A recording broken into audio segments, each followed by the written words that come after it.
في البداية قبل ما أبدأ خليني بس أكلمك عن قناة ولاد طه أجنبي، وهي قناة مظلومة جدا منكم لأنكم ما بتروحوش تبصوا عليها. أنا معترف إن في تقصير كبير مني في التنزيل عليها، بس بما إن الريتش واقع هنا حبتين مش عارف ليه اليوتيوب غضبان علينا كده، ففي الفترة اللي جاية هننزل عليها ملخصات وممكن أكتر من هنا كمان. ومش معنى إن القناة فيها أجنبي إن أنت مش هتلاقي هناك غير الأفلام الأجنبي بس، لا هتلاقي كمان أفلام هندي من اللي بتعجبك هنا. فزي ما كبرنا بيكوا هنا اتأكدوا إنكم تروحوا تشتركوا هناك عشان بيكوا ولاد طه يرجعوا زي زمان تاني. وبس عشان ما اطولش عليك هاتلك بقى حاجة تاكلها ويلا نبدأ. بيبدأ فيلمنا مع بنت راكبة تاكسي والسواق بيتكلم معاها، ومن كلامهم بنفهم ان البنت دي مش من مدينة مومباي ولسه جاية من 5 شهور، ومع المدة اللي قعدتها في مومباي دي لكنها برضه حاسة انها مش قادرة تتأقلم مع المدينة خالص. وبنروح بعدها لسمسار شقق واللي بيسلم الشقة لشخص، وبنشوف ان الشقة قديمة جدا وشكلها ما اتفتحتش من فترة طويلة. ومن كلامهم برضه بنعرف ان الشخص ده رسام، وهو خارج بيشوف واحدة جارته قاعدة قدام الباب وما بنعرفش مين دي. وبنروح بعدها لشخص اسمه زهيب واللي بيكون قاعد في بيت صاحبه اللي قاعد مع أسرته الفقيرة في أوضة صغيرة خالص، ومن ضمنهم الأخ الصغير واللي بيكون بيذاكر لكن هم بيعلوا صوتهم جنبه وبيبانوا مش مهتمين بموضوع التعليم ده أصلا.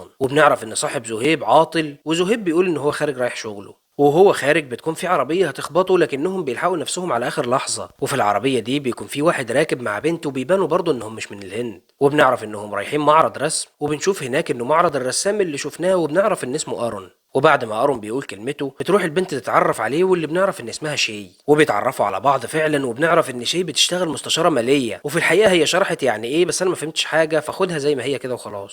المهم اننا بنعرف انها اصلا شغالة في نيويورك لكنها هنا في مومباي في اجازة. وهم واقفين بيتكلموا بيلاقوا في ناس بتجري من فار في المكان وبتخبط واحدة في شي وبتوقع عليها المشروب، وبيضحكوا على الموقف. ومن بعدها بيتعرفوا على بعض اكتر وبيفضلوا يتكلموا كتير لدرجة انهم بيبداوا يعجبوا ببعض، وبتروح معاه كمان. والصبح بنشوف ان شي بتحب التصوير جدا لدرجة انها اول ما بتصحى بتبدأ تصور الشوارع والبيوت، وبتصور حتى ارون نفسه. وبتبدأ تفتح معاه كلام وبتحكي له شوية عن نفسها، بس بتلاحظ انه متغير جدا عن اليوم اللي قبله وما بيحاولش حتى يتكلم معاها. ولما بتسأله مالك بيقول لها انه اسف على اللي حصل بينهم، ولما بتسأله بيعتذر ليه مع انها استمتعت باللي حصل بيقول لها ان اللي حصل ده كان بسبب تأثير انه كان سكران، وانه مش عايزة تفتكر ان في بينهم علاقة. وبسبب كلامه بتزعل شيء وبتلم حاجتها وبتسيبه وبتمشي. بس اللي انا مستغرب له بقى انها مشيت بقميصه اللي هي كانت لابساه، لان قميصها اتبهدل بالمشروب في اليوم اللي قبله. ما علينا، المهم ان هي بعد ما بتمشي بيحس بالذنب لدرجه ان لما الولد بتاع المغسله بيرن الجرس بيكون فاكرها هي وبيفتح بسرعه، لكنه بيتفاجئ ان اللي قدامه هو زهيب وهو اللي بيغسل الهدوم. وبما ان زهيب هو اللي ماسك الغسيل بتاع المنطقه كلها فبياخد الغسيل بتاع ارون واللي من ضمنه القميص بتاع شي اللي سابته عنده، وبيقول له على العنوان اللي يوصل عليه القميص ده. وبيروح فعلا زهيب، لكن لما شي بتشوف القميص بتلاقي لونه متغير.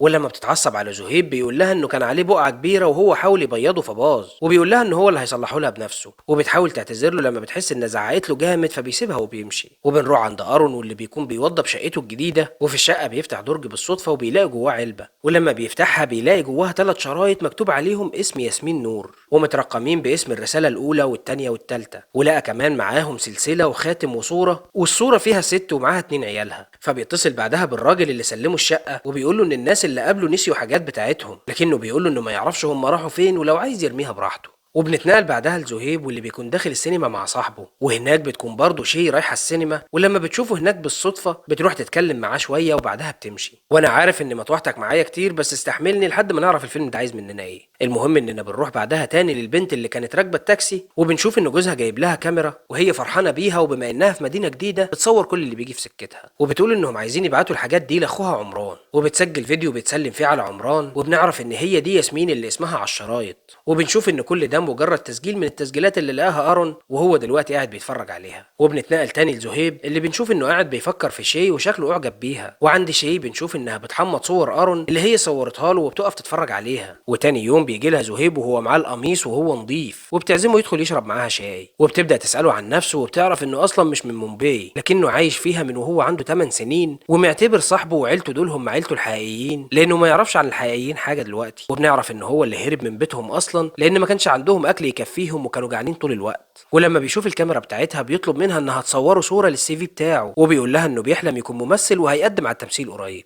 وبتوافق، لكن بتطلب منه طلب وهو انها تصوره في شغله وهو بيغسل وبيوافق. وبتيجي الشغاله ومعاها قميص ارون وبتقول لها انها لقيته جوه وشكله غريب عليها. وبتتفاجئ لما زهيب بيقول ان ده بتاع ارون، وبتساله اذا كان يعرفه من زمان واذا كان يعرف عنوان بيته الجديد، وبيقول لها انه عارف العنوان وبتاخده منه. وعند ارون بيكون بيتفرج على الشريط التاني بتاع ياسمين واللي بتكون بتصور المطر والشارع وبتحكي شويه عن نفسها. وبالليل بنشوف ان شي بتروح عند شقته بس بتتكسف تطلع له، وبتشوفه وهو نازل لكنها بتمشي. والصبح بتقابل زهيب وبتروح معاه للمكان اللي هيصوروا فيه وبتبدا تاخد له كذا صوره. وبنرجع تاني عند ارون اللي بيتفرج على التسجيلات وبيشوف ياسمين وهي بتصور الست العجوزه اللي هو شافها قدام شقته واللي بنعرف انها جارته، وبتفضل قاعده كده من زمان اصلا وما بتتكلمش ولا بتغير تعبير وشها. وفي الوقت ده بتجيله المساعده بتاعته واللي اسمها فيتسلا، وبتقول له انها جايه له بعرض من مدينه سيدني وان في ناس عايزين يشتغلوا معاه. وبتقول له انك كده هتشوف شيف، وبيقول لها ان زمان عمره دلوقتي بقى 6 سنين وما بنكونش عارفين هو مين شيف ده. وعند شي بتكون بتوري لزهيب الصور وبتعجبه، وبعدها بتعزمه على شاي عندها تاني. وبالليل بنروح لارون واللي بنشوف انه بقى مهتم جدا بفيديوهات ياسمين وعشان كده بيرسم كمان حاجات منها. وفي الوقت ده بنشوف ان شي بتصوره بكاميرتها من المبنى اللي قصاده من غير ما ياخد باله. وتاني يوم بتروح مع زهيب لشغله وبتصوره وهو شغال زي ما اتفقوا، لدرجه حتى انها كانت بتصوره في بيت الناس اللي بيسلمهم الشغل. وعند ارون بنشوف ان بقى بيستمتع اكتر بفيديوهات ياسمين لدرجه انه بدا يسال هي سكنت في الشقه امتى وبيكون عايز يعرف اكتر عنها. وهو طالع بيشوف جارته العجوزه تاني وبرضه بتكون قاعده في نفس مكانها. وعند شي بتكون بتاكل مع زهيب لما بتبدا تساله على ارون، ولما تساله هو يعرفه من امتى بيقول لها من 4 سنين. وبتتفاجئ لما بيقول لها انه ما كانش لوحده دايما وانه في بدايه ما عرفه كان عايش مع مراته وابنه. وبنعرف ان شيف اللي كان بيتكلم عنه ده هو ابنه الصغير، بس انفصل عن مراته من 2 واكتئب فتره لكنه بقى تمام دلوقتي. وبيسالها بقى هو اذا كانت مرتبطه، وبتقول له انها كانت مرتبطه فعلا لكنها دلوقتي لوحدها. وبعدها بيتكلموا شويه وبيروحوا، وتاني يوم بيجي له صاحبه وبيقعد معاه وبيشوف الصور اللي صورتها له. وفي نفس الوقت بتكون شي عندها تصوير في مبنى قريب من بيت ارون، وهي رايحه بتقابله بالصدفه وبيعزمها انها تشرب شاي عنده. وبيتكلموا مع بعض كتير، وفي وسط كلامه بتلاحظ عليه انه فرحان اكتر من العادي، وبتساله هو فرحان ليه. وبيعتذر لها تاني على اللي عمله اخر مره معاها وبيكون هيحكي لها عن ابنه، لكن بيقطع كلامهم حد بيخبط على الباب فبيقوم ارون يفتح له، وبيلاقي انه زهيب جايب له الغسيل وبيشوف شي عند ارون فبيزعل. وبيقول له ارون انه ما عندوش غسيل جديد وبيمشيه. وبتحس شي انه زعل فبتقول لارون انها لازم تمشي وبتروح وراه. وبيكون زعلان فعلا ومش عايز يتكلم معاها، لكنها بتعتذر له وبيسامحها وبيروحوا تاني يلفوا مع بعض. وبيوديها السوق وبتصور الناس هناك وكمان بتعلمه ازاي يصور، وبيكملوا اليوم كله مع بعض. وعند ارون بنشوف انه بقى مهتم بحاجه ياسمين اكتر لدرجه انه بينظف الخاتم بتاعها وبيلبسه في رقبته. وبعدها بيروح للبحر في المكان اللي شافها واقفه فيه في الفيديو، ومحدش فاهم هو مهتم بالموضوع ده قوي ليه كده. وبينزل بالليل يقف في السوق وبيعدي جنب زهيب وشي من غير ما ياخدوا بالهم من بعض. وبعدها بيروحوا هما سينما وبيروح هو على بيته يكمل رسم. وبعد ما بيخلص بيكمل فرجة على فيديوهات ياسمين. وعند شي بتاخد زهيب معاها لبيتها لأول مرة كمان بعد ما بيخلصوا لف،